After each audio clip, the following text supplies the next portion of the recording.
ये लिटरेचर के ऐसे दुनिया में जिसमें हम देखेंगे एंग्लो सेक्शन पीरियड से पोस्ट मॉडर्न पीरियड तक। ये वीडियो 2 सेक्शन में रहेगा। पहला सेक्शन में हम रेस्टोरेशन पीरियड तक देखेंगे। चलिए ये सुंदर तथा रोमांचक सफर प्रणव सर के साथ शुरू करते हैं। सबसे पहले एंग्लो सैक्सन काल या प्राचीन अंग्रेजी काल को देखते हैं। एंग्लो सैक्सन और ओल्ड इंग्लिश पीरियड 450 से 1066। इसके ऐतिहासिक पृष्ठभूमि की बात करें तो रोमन साम्राज्य के पतन के बाद एंगल्स, सैक्सन्स और जूट्स इंग्लैंड आए।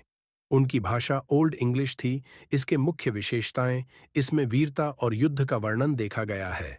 ईसाई के विचारों का मिश्रण तथा ज्यादातर अलिटरेशन का प्रयोग होता था, अर्थात तुकांत नहीं, सिर्फ ध्वनि आधारित कविता। उस समय की मुख्य रचनाएं एवं लेखक बियोवुल्फ उस समय की एक एपिक है जिसे किसने लिखा वो अभी तक अज्ञात है। काइडमॉन जो एक चरवाहा था, उसने धार्मिक कविताएं कैडेमन लिखी और बीड ने इक्लीसियास्टिकल हिस्ट्री लिखी। अब हम चलते हैं मध्य अंग्रेजी काल में। मिडिल इंग्लिश पीरियड 1066 से 1500। ऐतिहासिक कारण 1066 में नॉर्मन कॉन्क्वेस्ट हुआ रहा। फ्रेंच भाषा का प्रभाव पड़ा। उस समय की भाषा मिडिल इंग्लिश थी। मुख्य विशेषता की अगर बात करूं तो समाज का यथार्थ चित्रण देखने को मिलता है। रोमांस, व्यंग्य और नैतिकता आम लोगों का जीवन को दर्शाता है। उस समय के मुख्य लेखक जेफरी चौसर ने द कैंटरबरी टेल्स लिखा, विलियम लैंगलैंड ने पियर्स प्लाउमन लिखा तथा थॉमस मैलरी ने लेमॉर्थ डार्थर किंग आर्थर के लिए लिखा। अब आते हैं पुनर्जागरण काल में। Renaissance period 1500 to 1660। उस समय के मुख्य विचार ह्यूमनिज्म, मानवतावाद तथा ज्ञान का पुनर्जागरण था। अगर हम इसके विशेषता को देखते हैं तो इस काल में ग्रीक रोमन साहित्य का प्रभाव पड़ा एवं नाटक और कविता का उत्कर्ष हुआ था। इस काल को हम 2 भागों में विभाजित करते हैं। एलिजाबेथन काल 1558 टू 1603।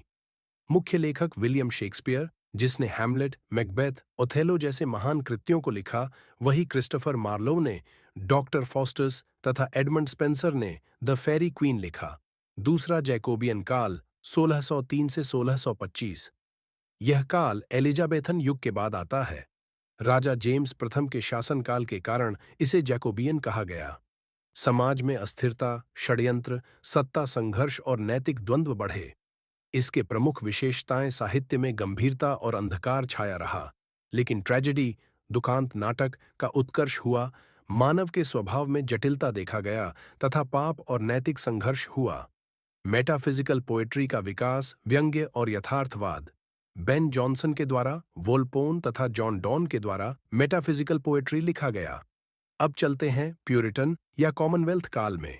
प्यूरिटन पीरियड 1625 से 1660। इसकी काल की विशेषताएं, इसमें धार्मिक और नैतिक साहित्य को आगे बढ़ाया तथा कल्पनाशीलता से अधिक गंभीरता को देखा गया। लेकिन इस काल में नाटकों का विरोध हुआ। इस समय के मुख्य लेखक जॉन मिल्टन ने पैराडाइज लॉस्ट जैसे महान कृत्य को लिखा। जॉन बुनियन ने दी पाइलम्स प्रोग्रेस लिखा। इसके बाद आता है रेस्टोरेशन काल। रेस्टोरेशन पीरियड 1660 से 1700। इसकी ऐतिहासिक पृष्ठभूमि, इसी समय राजा चार्ल्स दूसरी की सत्ता की पुनः स्थापना हुआ था, रेस्टोरेशन ऑफ मोनार्की। और उस समय की मुख्य विशेषता व्यंग्य और हास्य था तथा कॉमेडी ऑफ मैनर्स, समाज की कृत्रिमता पर कटाक्ष था। इस समय के मुख्य लेखक जॉन ड्राइडन ने कविता ऑफ आलोचना, पोएट्री एंड क्रिटिसिज्म तथा विलियम कॉन्ग्रीव ने the way of the world लिखा तथा सैमुअल बटलर ने हुडिब्रास लिखा।